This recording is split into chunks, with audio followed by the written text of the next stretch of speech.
छोटी सी सलाह है। उन्होंने अभी हाल ही में चुनाव था कुछ महीनों पहले, उन्होंने एक सूची निकाली थी कि विपक्षी दलों ने और विपक्ष के नेताओं ने कितने अपमान किए हैं इनके, और उसमें शायद 90-99 ऐसे उन्होंने अपमानों की सूची बनाई थी। तो मैं उनको एक छोटी सलाह देना चाहती हूँ कि नेहरू जी से जितनी भी शिकायतें हैं, जितनी भी गलतियां उन्होंने की आपके जहन में, जितनी भी गालियां देनी है, जितना भी अपमान करना है, उसकी भी एक सूची बना दीजिए। नहीं, बात खत्म नहीं है। 999 अपमान, 9,999 अपमान, सूची बना दीजिए और फिर हम एक समय निर्धारित करते हैं। जैसे हमने 10 घंटे आज वंदे मातरम पर हमने बहस किया है ना, उस तरह से हम अध्यक्ष महोदय जी से पूछेंगे, एक समय निर्धारित करेंगे, 10 घंटे, 20 घंटे, 40 घंटे, जितने घंटों में आपकी ये शिकायत पूरी हो जाए, माननीय सदस्य आप शांत हो जाए और हम बहस कर लेंगे। लेकिन इस सदन का कीमती समय, जिसके लिए हमें यहाँ पे जनता ने भेजा है, जैसे हमें जनता की समस्याओं को हल करने के लिए चर्चा करनी चाहिए, इस्तेमाल करना चाहिए, उसको एसी के लिए इस्तेमाल करिए। उसके बाद जैसे अंग्रेजी में कहते हैं ना, जैसे अंग्रेजी में कहते हैं कि once and for all let's close the chapter, close कर लीजिए। देश सुन लेगा क्या क्या शिकायतें हैं, किसने क्या किया, इंदिरा जी ने क्या किया, राजीव जी ने क्या किया, परिवारवाद क्या होता है, नेहरू जी ने कौन सी गलतियां की, सुना लीजिए, फिर खत्म। उसके बाद बेरोजगारी, महंगाई,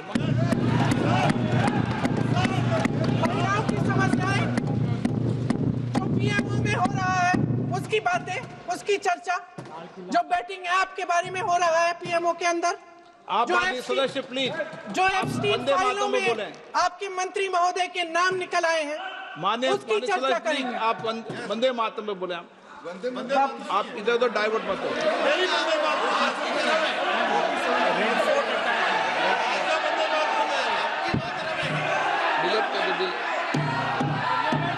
क्या हो गया? आप 1 मिनट, हाँ कर दो।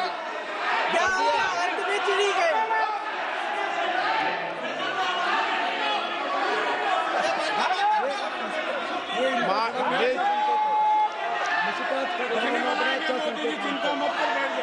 बहुत बढ़िया। माननीय सदस्य 1 मिनट, माननीय सदस्य आप वंदे मातरम पर सार्थक चर्चा करें।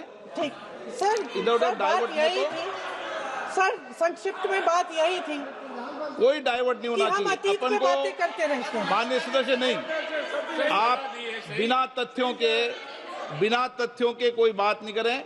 आप वंदे मातरम तो बोले उचित रहेगा।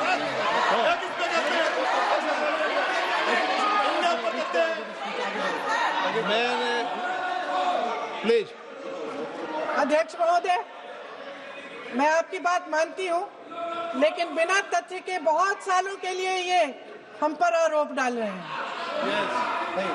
हम चुपचाप सुनते हैं, इनको भी थोड़ी सी संतुलन होनी चाहिए, सुनने की थोड़ी सी हिम्मत होनी चाहिए। ये राजनीति है, हम बोलेंगे, आप वंदे मातरम बोलेंगे।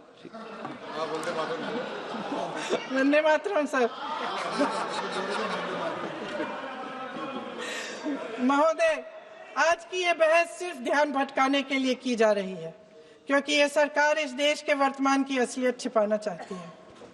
आज देश का युवा कितना परेशान है, कितनी मुश्किल में है, पेपर लीक होते रहते हैं, बेरोजगारी है, महंगाई इतनी बढ़ चुकी है। इसकी चर्चा हम सदन में क्यों नहीं कर रहे हैं? आरक्षण के साथ जो हो रहा खिलवाड़ है, उसकी चर्चा हम यहाँ क्यों नहीं कर रहे हैं? महिलाओं की बात होगी, बड़े बड़े ऐलान होंगे, मगर उनकी परिस्थितियों को सुधारने के लिए कोई ठोस कदम यहाँ क्यों नहीं उठाया जा रहा है?